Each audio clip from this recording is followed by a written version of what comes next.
In a village dwelt a poor old woman who had gathered together a dish of beans and wanted to cook them. So she made a fire on her hearth, and that it might burn the quicker, she lighted it with a handful of straw.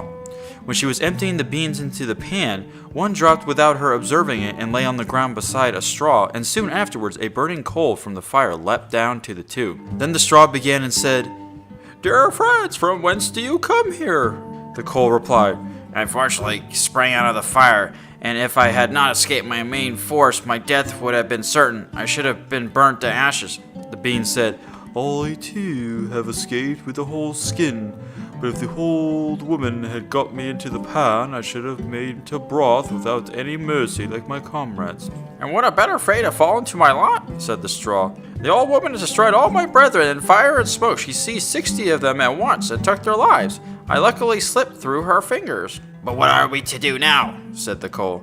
"I think," answered the bean, "that as we have so fortunately escaped death, we should keep together like good companions, and lest a new mischance should overtake us here, we should go away together and repair to a foreign country." The proposition pleased the two others, and they set out on their way in company.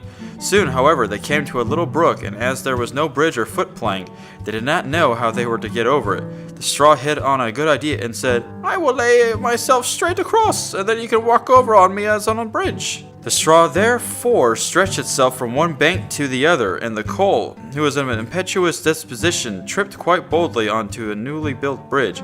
But when she had reached the middle and heard the water rushing beneath her, she was, after all, afraid, and stood still, and ventured no further.